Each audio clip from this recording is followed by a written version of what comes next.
Welcome, Alpha. Greetings to you in the mighty and matchless name of Lord and Savior Jesus Christ. இன்னைக்கு நாம் வாசிக்க வேண்டிய பகுதி சங்கீதம் 50. இந்த இடத்துல கர்த்தர் தன்னை பற்றி சொல்லுகிறார். இந்த இடத்துல வாசிப்போம். உன் வீட்டில் இருந்த காளைகளையும் உன் தொழுவில் உள்ள ஆட்டுக்கடாக்களையும் நான் வாங்கி கொள்வதில்லை. சகல காட்டு ஜீவன்களும் பர்வதங்களின் ஆயிரமாய் திரிகிற மிருகங்களும் என்னுடையவைகள். அப்போ God is the owner. So மலைகளில் உள்ள பறவைகள் எல்லாம் அறிவேன். அப்போ ஒவ்வொரு பறவைக்கு பேர் கூட அவர் தெரியும். பேர் வச்சுட்டு கூப்பிட்டு அழைக்கிறார். வெளியில் உள்ளவைகள் எல்லாம் என்னுடையவைகள்.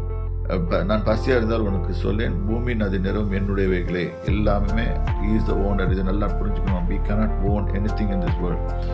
ஸோ இன்னொன்று நம்மளுக்கு துன்பம் வர நேரத்தில் நம்ம என்ன செய்யலாம்னா, நீ தேவனுக்கு ஸ்தோத்திர பலியிட்டு உன்னதமானவருக்கு உன் பொருத்தனைகளை செலுத்தி ஆபத்து நாட்களிலே என்னை நோக்கி கூப்பிடு, நான் உன்னை விடுவிப்பேன், நீ என்னை மேன்மைப்படுத்துவாய் என்று இப்படிதான் வேதம் சொல்கிறது. இப்போ நமக்கு ஒரு பிரச்சனைன்னு வரும்போது நம்ம என்ன செய்யணும்னு கேட்டால், நம்மளுக்கு நிறைய பேர் முழிப்போம், என்ன பண்ணுறதுன்னு தெரியாது.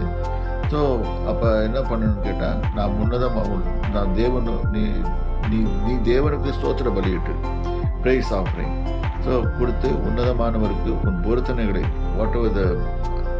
பொருத்தனைகள் தேவனோட பொருத்தனை பண்ணி அதை செலுத்தி பொருத்தனை பண்ண அதை செலுத்திட்டு ஆபத்து காலத்தில் என்னை நோக்கி கூப்பிடு. இதை டெய்லி கூட செய்யலாம். ஆபத்து காலத்தில் உன்னை நோக்கி கூப்பிடு. ஏன்னா விடுவிக்கிறதுக்கு தேவன் வருவார். அவர் உன்னை விடுவிப்பார். நீ என்னை நாம் அவரை மகிமைப்படுத்துவோம். இது நம்ம கற்றுக்கொள்ள வேண்டிய பாடங்கள். இந்த பாடத்தை நாம் ஞானமாக எடுத்து செய்து ஒவ்வொரு தோல்வியான காரியத்திலையும் நம்மளை அஃபெக்ட் பண்ணுற காரியத்திலையும் நம்ம வெற்றியாக ஜீவிக்கிறதுக்கு இது உதவும். கர்த்தருடைய நாமத்தில் உங்களை வாழ்த்துகிறேன். கர்த்தர் உங்களை ஆசீர்வதிப்பாருங்க.